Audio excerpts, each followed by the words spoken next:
If an actor is nominated for the major precursor awards, the BAFTA, Golden Globe, Critics' Choice, and SAG, then it would be safe to assume that an Oscar nomination is a lock, right? Well, perhaps in most cases. However, there is an exclusive club consisting of 13 actors who were, to date, snubbed by the Academy, despite receiving recognition at the precursors mentioned. I'm Michael, aka Oscar Man, and I'll not only show you all 13 performances, but also ask you which Oscar nominee in each of those years took these actors' respective spots. Let's begin with an actress who has already racked up a sizable number of nominations.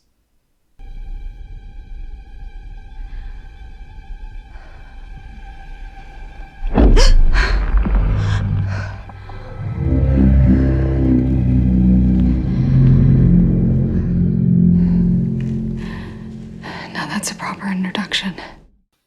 In 2016's Arrival, Amy Adams portrayed Louise Banks, a linguist who is called upon to communicate with alien creatures whose spaceships land on Earth. Adams received some of the best reviews of her career, and the film earned 8 Oscar nominations, including Best Picture and Best Director. Okay, this is where you want to get to, right? That is the question. Okay, so first we need to make sure that they understand what a question is. Okay, the nature of a request for information along with the response. Then we need to clarify the difference between a specific you and a collective you, because we don't want to know why Joe Alien is here. We want to know why they all landed.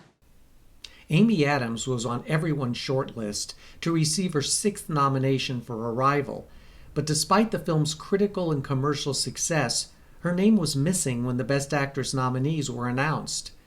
Adams was nominated for 2018's Vice, which has placed her in a tie with Deborah Kerr and Thelma Ritter, all 6-time nominees without an Oscar win. The nominees for 2016 were Isabelle Huppert for Elle, Ruth Negga for Loving, Natalie Portman for Jackie, Emma Stone, the winner for La La Land, and Meryl Streep for Florence Foster Jenkins. I'm pretty sure which nominee you would have taken out and replaced with Amy Adams, but I'll ask anyway. No? Are you a icicle? No. Okay, are you edible? Not really. Not really? Not really. So, sort of. So, are you a house? Yes, how did you know? You know, I can read your mind.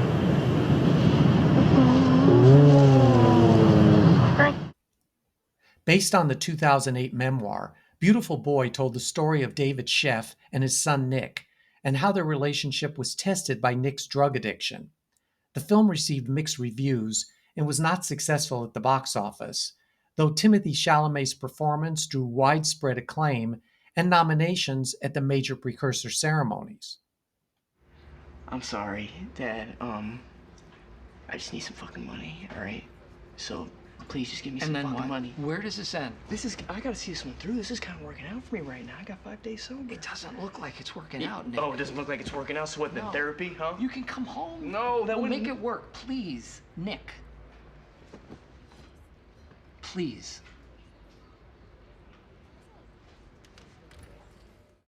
Timothée Chalamet received his first Oscar nomination the year prior for his lead role in Call Me By Your Name. So it's not as if the Academy didn't know of him. Do you think his omission in the supporting actor category for Beautiful Boy was due to the film's commercial failure, its subject matter, or was the competition just too strong? Here's who was nominated. Mahershala Ali, the winner for Green Book, Adam Driver in Black K. Klansman, Sam Elliott in A Star is Born, Richard E. Grant in Can You Ever Forgive Me, and Sam Rockwell in Vice.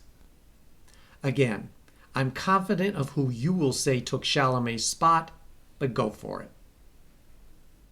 When it thunders, our ancestors demand we rip the shackles of doubt from our minds and fight with courage. We fight not just for today, but for the future. We are the spear of victory. We are the blade of freedom. We are the Homer. The Woman King was a 2022 historical drama based on true events which took place in Africa during the 18th and 19th centuries. Oscar winner Viola Davis, who served as co-producer of the film, portrayed General Nansisca, leader of the all-female regiment of warriors who liberate women who were abducted into slavery. In a role that was miles apart from her previous film work, Viola Davis won raves for her performance and was considered a shoo-in for another Oscar nomination. It is me.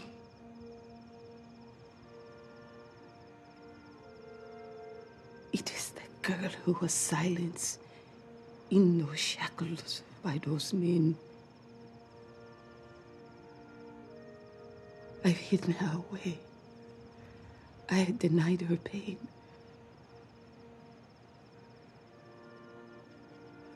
But I'm going to hear her now. A four-time nominee and Oscar winner for 2016's Fences, Viola Davis has proven to be an industry favorite, respected for her versatility in all mediums, where she became a member of the EGOT Club. Her name was one of the most mentioned when she was snubbed for Best Actress in The Woman King in a year which many felt was one that consisted of some questionable choices in the category. Here's who made the list. Cate Blanchett in Tar, Ana de Armas in Blonde, Andrea Riseborough in To Leslie, Michelle Williams in The Fabelmans, and Michelle Yeoh, the winner for Everything Everywhere All at Once. I think you'll look at this group as wide open in terms of who could have gotten the boot in favor of Davis. I'll look forward to which name is called out the most frequently. I'm only your favorite woman of all time, Barbie! You really think you're Barbie? Yeah. She's crazy. You think she escaped from like an insane asylum? So you're like Barbie, like a professional bimbo? No, Barbie's not a bimbo. Barbie is a doctor and a lawyer and a senator and a Nobel Prize winner. You're a Nobel Prize winner? Oh, no, not me, but Barbie is. Yeah. Aren't you guys gonna thank me and give me a big hug for being your favorite toy? Barbie became a phenomenon upon its release, becoming the highest-grossing film in Warner Brothers history, earning nearly $1.5 billion. The film's star and co-producer Margot Robbie was, I think, a perfect choice for the role based on the popular children's doll.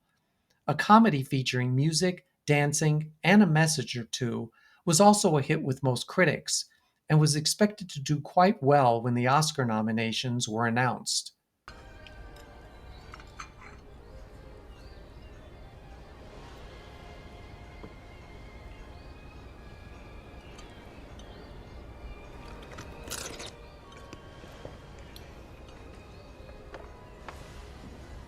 What? It's because I don't know how to drink tea. No, you look different. Oh, well, that's not how I normally look. I usually look perfect.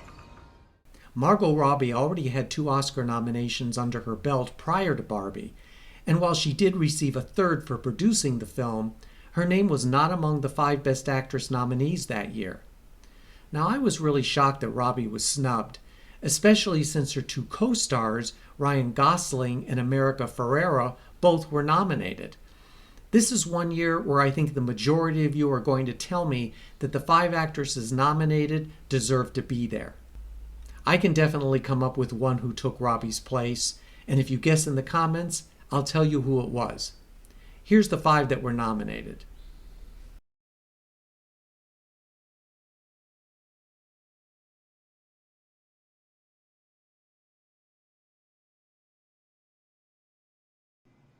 I also want to go to the next rung and meet your team, and the station manager, and the director, and the anchors, and start developing my own personal relationships. I'd like to start meeting them this morning. You'll take me around, you'll introduce me as the owner and president of Video Production News, and remind them of some of my many other stories. I'm not done. I also want to stop our discussion over prices This will save time. So when I say that a particular number is my lowest price, that's my lowest price. And you can be assured that I arrived at whatever that number is very carefully. Now, when I say that I want these things, I mean that I want them. And I don't want to have to ask again. And the last thing that I want, Nina, is for you to do the things that I ask you to do when we're alone together in your apartment. Not like the last time. Only nominated once so far for 2005's Brokeback Mountain, Jake Gyllenhaal did some of his best work in 2014's Nightcrawler, a crime thriller about a man who films late-night violent events and sells them to a local TV station. I was watering my plant. I looked out my window at my apartment, the one you visited, and I saw a dark-colored vehicle with 2 men inside parked across the street. I didn't think anything of it, otherwise I would have reported it then.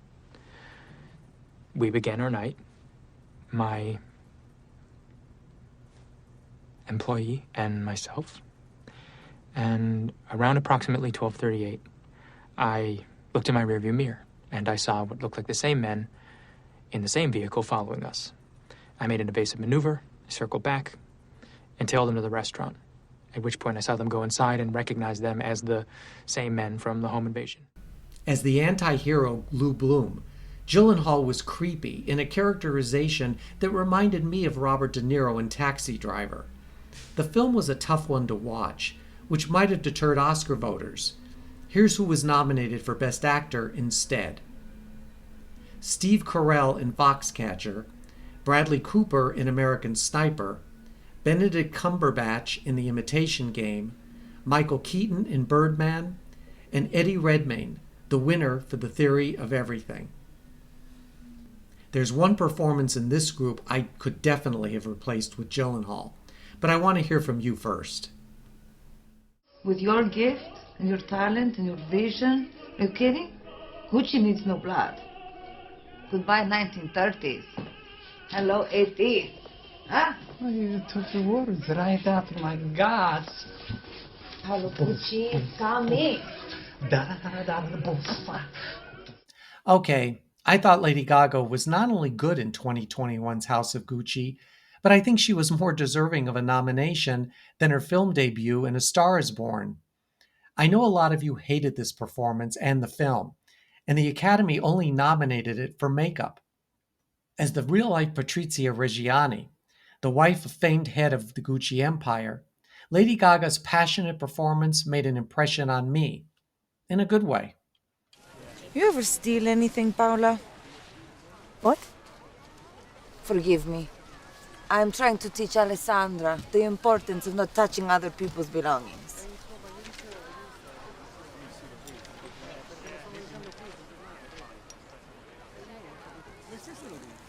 I don't consider myself a particularly ethical person, but I am fair. What I cannot wrap my head around is people who steal just for ego. In only her second film, Lady Gaga built upon the success of A Star is Born to a degree in House of Gucci, receiving mostly positive reviews along with nominations in all 4 major precursor groups. So I think it was fair to assume that she would go 2 for 2 at the Oscars. Well, that didn't happen, even though I think 2021 overall wasn't the strongest year in the Best Actress category. Who was nominated? Jessica Chastain, who won for The Eyes of Tammy Faye, Olivia Colman in The Lost Daughter, Penelope Cruz for Parallel Mothers, Nicole Kidman in Being the Ricardos, and Kristen Stewart for Spencer. For those of you who did think Lady Gaga deserved a nomination, who should she have replaced that year? You accused me once. I put up with it. You accused me twice. I quit. You pressure me to fear for my life, and I will put a fucking bullet in your head as if you were anybody else, okay? The Departed won Best Picture of 2006, along with Best Direction for Martin Scorsese, as well as Best Screenplay and Editing. Its star, Leonardo DiCaprio, played Billy Costigan, a cop who infiltrates an Irish-American mob in this story loosely based on the real-life Boston Winter Hill Gang. Because the film itself was popular with audiences and critics, the thinking was that DiCaprio was going to be among those nominated for an Oscar. Why? Christ, I mean, a guy comes in here against every instinct of privacy, of self-reliance that he has, and what do? What do you do, huh? You send him off on the street to score smack? Is that what you do? You're fucking ridiculous.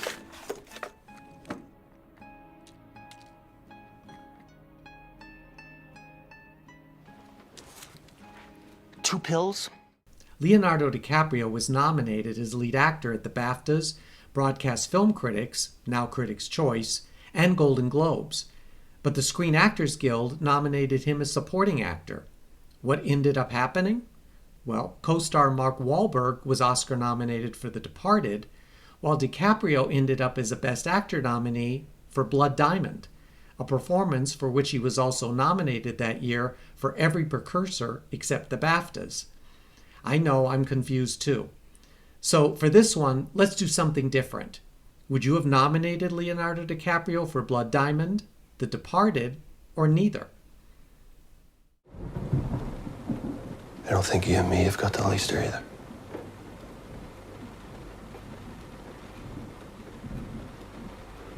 Leon, come home. We'll fight this together. Kids the same age as ours are getting killed or in the corner. We'll be careful. In another strange move by the Academy, Katrina Balf was overlooked for her excellent performance in 2021's Belfast in favor of Dame Judi Dench. As the mother of a young son, whose story was inspired by writer-director Kenneth Branagh's own experience growing up in Northern Ireland, Balf had some great moments, including this scene. If we go over the water, then people's not going to understand a word we say. And half of them, they'll take the hand out of us for sounding different. And the other half, they'll hate us. Because men here are killing their young sons in our streets. They'll think we don't give a shit. And you think they're going to welcome us with open arms? Or and say, come on in. Well done for stealing the house off of us. I'll be frank. I don't know what the Academy was thinking that year, especially in both supporting categories. Speaking specifically about Belfast, I was positive that Jamie Dornan and Katrina Balf would both end up being nominated. But instead, Ciarán Hinds and Dame Judi Dench were chosen instead. No argument that Dench is a wonderful actress, but she did nothing in Belfast that warranted a nomination. So I'm going first this time and taking her out and replacing her with the deserving Balf.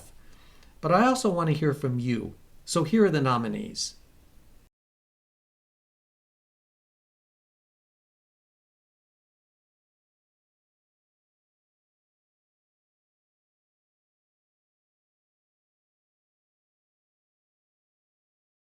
Obviously, we all just went through a dangerous situation. Two skiffs, both with armed intruders. Now, we all know that's the kind of thing that is a hazard in these waters. But you performed well. The ship performed well. The authorities have been made aware of what's going on, so I think we have the situation pretty well in hand. From now on, we just follow our normal duties. Tom Hanks is certainly no stranger to the Oscars. A two-time Best Actor winner, Hanks was among those touted as a nominee for 2013's Captain Phillips, a biographical action thriller based on the real-life American mariner who was taken hostage by Somali pirates following a hijacking. I want you to keep doing that, okay? What happened to your head? Captain, can you tell me what happened to your head?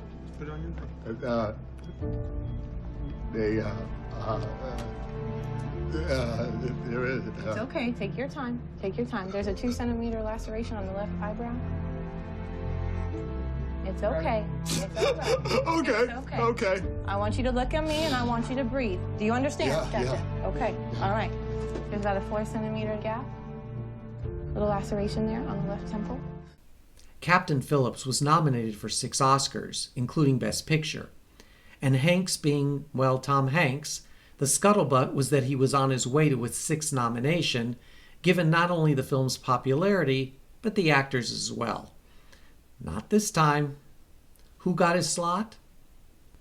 Christian Bale in American Hustle, Bruce Dern in Nebraska, Leonardo DiCaprio in The Wolf of Wall Street, Chiwetel Ejiofor in 12 Years a Slave, and winner Matthew McConaughey in Dallas Buyers Club. So what do you think? Should one of those nominees have stepped aside for Hanks, or are you good with the 5 nominated? Et toi, t'avais beaucoup de mecs? Avant? Ouais. J'étais avec Simon. C'est tout? Bon, il y en a eu d'autres, mais pas beaucoup non plus d'ailleurs. Moi, j'étais très... J'aimais bien qu'on me regarde. J'aimais bien sentir que je séduisais. J'aimais bien sentir que je les excitais. Mais après, ça m'ennuyait en fait.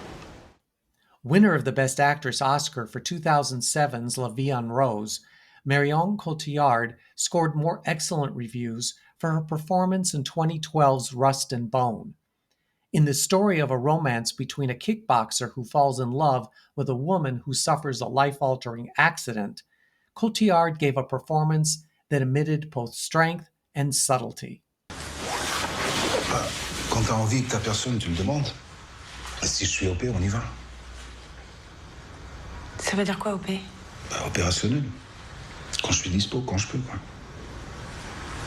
Quand t'es OP, on... Bah ouais.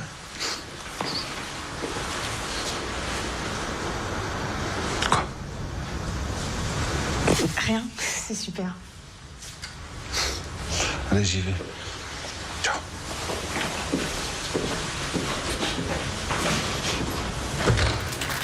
Rust and Bone received excellent reviews, especially for Marion Cotillard, whose performance Oscar winner Cate Blanchett called astonishing. Cotillard made all of the precursor lists from a film that wasn't widely seen in the United States, but for some reason the Academy decided that 5 other actresses were better that year. They were Jessica Chastain in Zero Dark 30, Jennifer Lawrence, who won for Silver Linings Playbook, Emmanuel Riva in Amour, Covinchine Wallace for Beasts of the Southern Wild, and Naomi Watts in The Impossible. Do you see a name or two who Cotillard could have replaced? Let us know. What are you doing? You hear that noise when you accelerate? No. Your fan belt is loose. My what? And when you brake, your foot goes all the way down, which means there's air in the system. Anything else? No. Apart from the rear brakes are worn out. The front right tire is a bit soft, which explains why you're weaving so much. How can you tell? My ass. Sorry? God gave me an okay mind, but the really good ass which can feel everything in a car. 2013's Rush told the story of rival Formula One race car drivers James Hunt and Niki Lauda, the latter played by Daniel Brule, an acclaimed German and Spanish actor known for his work in a variety of film and television projects. In Rush, directed by Ron Howard, Brule's performance was mentioned most in the positive reviews received for the film. Oh, look at us. We're both a pair of kids when we met. Hot-headed jerks in Formula 3. Disowned by our families. Headed nowhere. And now we're both champions of the world. It's not bad, huh? No, it's not bad. So don't let me down now. I need you busting my balls. Get back to work. I wonder why Daniel Brule wasn't nominated at the Oscars, given he was singled out for the film by all of the major precursors. That said, Rush was completely shut out by the Academy, which to me signaled their less than enthusiastic response to the film overall. Here's who the Academy's Actors Branch nominated instead. Barkhad Abdi in Captain Phillips, Bradley Cooper in American Hustle, Michael Fassbender in 12 Years a Slave, Jonah Hill in The Wolf of Wall Street, and winner Jared Leto in Dallas Buyers Club. Did you see Rush? What did you think of Daniel Brule's performance? Worthy of an Oscar nomination? Or did the Academy get it right that year? But a one-man band... Oh, the rumor is that this is to be your Mr. Van Dyke, is that right? We do hope so. Well, we'll see about that. It's a horrid idea. Dick is one of the greats. Dick Van Dyke? Yes. Robert, my dear. Olivier is one of the greats. Burton, Guinness. Greats without question. I can assure you that Dick Van Dyke is not. Emma Thompson wasn't the first choice to play author P.L. Travers in 2013's Saving Mr. Banks. Thompson got the part only after producers couldn't get Meryl Streep. I think Meryl lucked out here, but I digress. In this true story about the, let's say, testy relationship between Travers, the author of Mary Poppins, and Walt Disney, the man who produced the iconic film of the same name, Emma Thompson's portrayal may not have been historically accurate, but she delivered nonetheless. Albert Einstein, Van Gogh, Roosevelt, Frida Kahlo? Kahlo? What is this? They all had difficulties. Jane can do anything that anyone else can do. Do you understand?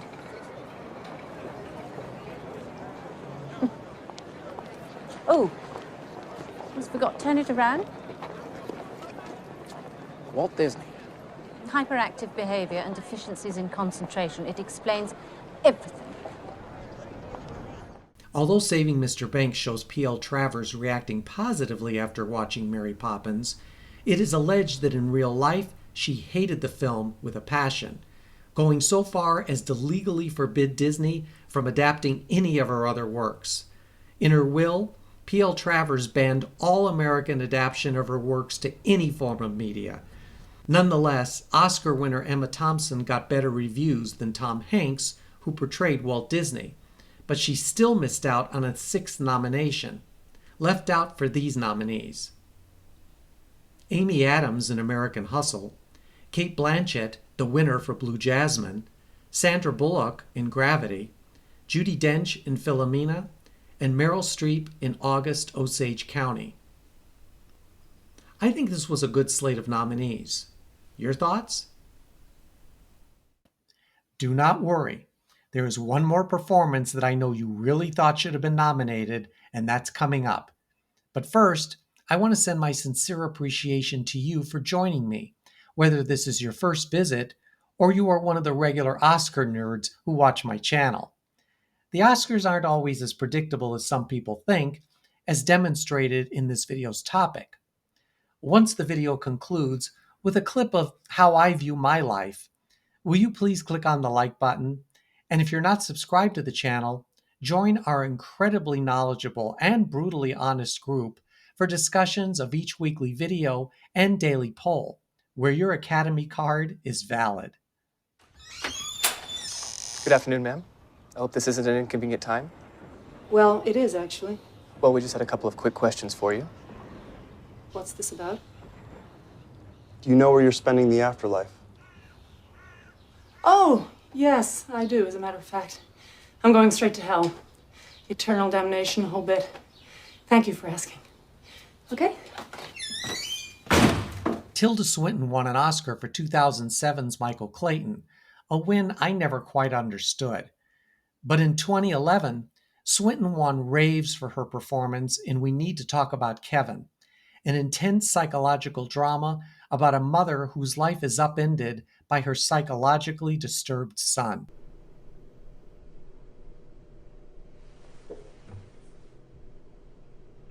I want you to tell me why.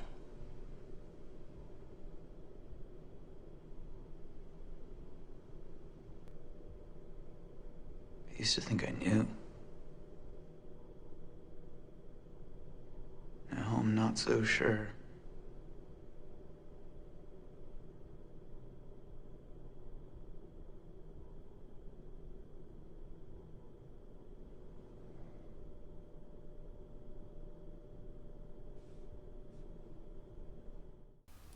In a film that made The Bad Seed look like The Sound of Music, We Need to Talk About Kevin is jarring, disturbing, but also hopeful. As the less than maternal woman who masks hostility with superficial kindness, Tilda Swinton gave the kind of performance that had Oscar written all over it. You feel for her character, but yet she's not entirely sympathetic. We Need to Talk About Kevin is certainly a difficult film to sit through, but it's not like the Academy hasn't honored films like this before. So who did it nominate for Best Actress instead of Swinton? Glenn Close in Albert Nobbs, Viola Davis in The Help, Rooney Mara in The Girl with the Dragon Tattoo, Michelle Williams in My Week with Marilyn, and Meryl Streep, who won her third Oscar for The Iron Lady. Okay, have at it. I look forward to your comments on this set of performances who came this close to an Oscar nomination. And until I see you again, here's a clip which echoes how I try to look at life these days. It is the best day ever, and so is yesterday, and so is tomorrow, and so is the day after tomorrow, and even Wednesdays, and every day from now until forever.